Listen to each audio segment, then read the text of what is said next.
تھی غیر جانبدار اور آزاد عدلیہ کے لیے وہ کلا نے اپنے جانوں کی قربانیاں دی تھی، مگر افسوس سے کہنا پڑ رہا ہے کہ وہ ادارہ اب ایک آزاد و خود مختار ادارہ نہیں رہا، بلکہ ججز کی تعیناتی میں سینئرٹی کو نظر انداز کر کے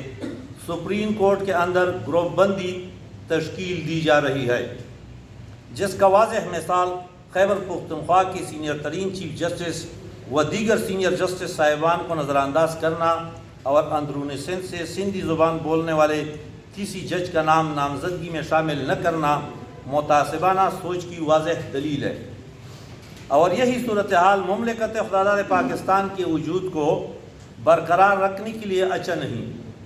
خیبر پختونخوا کے سابقہ چیف جسٹس جناب وقار احمد سیٹھ مرحوم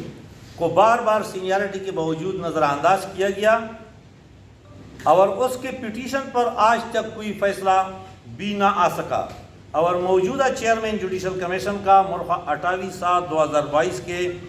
جوڈیشل کمیشن اجلاس میں یہ کہنا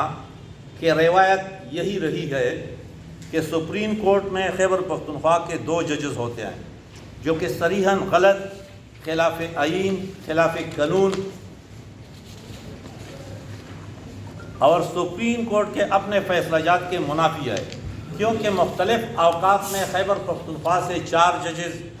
بھی تعینات رہے ہیں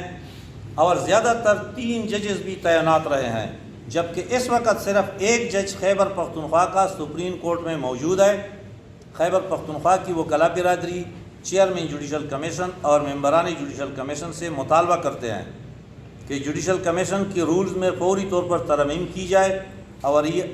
آئین پاکستان اور الجہاد ٹرسٹ فیصلہ پر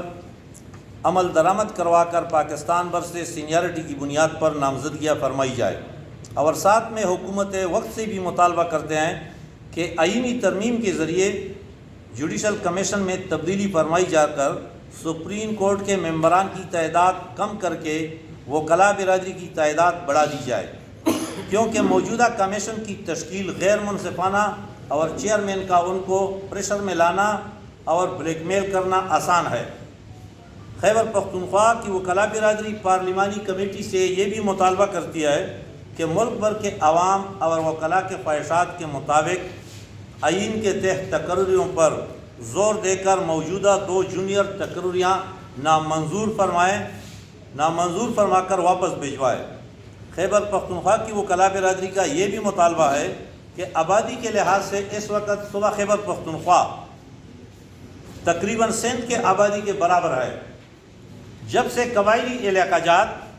صوبہ خیبر پختونخوا میں ضم ہوئی ہے تب سے آبادی کا تناسب سندھ کے برابر ہے۔ اگر پنجاب اور سندھ سے آبادی کے لحاظ سے سپریم کورٹ میں ججز کی تعیناتی کی جاتی ہے، تب اسی تناظر میں خیبر پختونخوا کی کم از کم 4 مستقل ججز سپریم کورٹ میں تعینات ہونا ضروری ہے، یا متناسب نمائندگی کی بنیاد پر سپریم کورٹوں میں تقرریات کی جائے، اور ساتھ ساتھ ہائی کورٹ میں بھی کم از کم مزید 15 ججز کی اسامیاں منظور کروانا بھی ضروری ہے۔ خیبر پختونخوا کی وکلاء برادری وفاقی حکومت کے اس اقدام کی پرزور مذمت کرتی ہے، اور ساتھ میں صوبائی حکومت کی بھی مذمت کرتی ہے کہ وہ نہ تو صوبائی حقوق کے لیے آواز اٹھاتی ہے، نہ ہی صوبائی حقوق کے لیے کوئی قانون سازی کرتی ہے۔ سینئرٹی کے برعکس تعیناتیوں پر خیبر پختونخوا کے وکلاء سمیت ملک بھر کے تمام وکلاء تنظیموں کو تشویش ہے، جس کے خلاف ملک گیر احتجاج کی ضرورت ہے،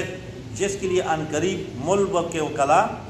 نمائندگان کا کنونشن پشاور میں منعقد کیا جائے گا، جس میں آئندہ قلعہ عمل طے کیا جائے گا۔ تو یہی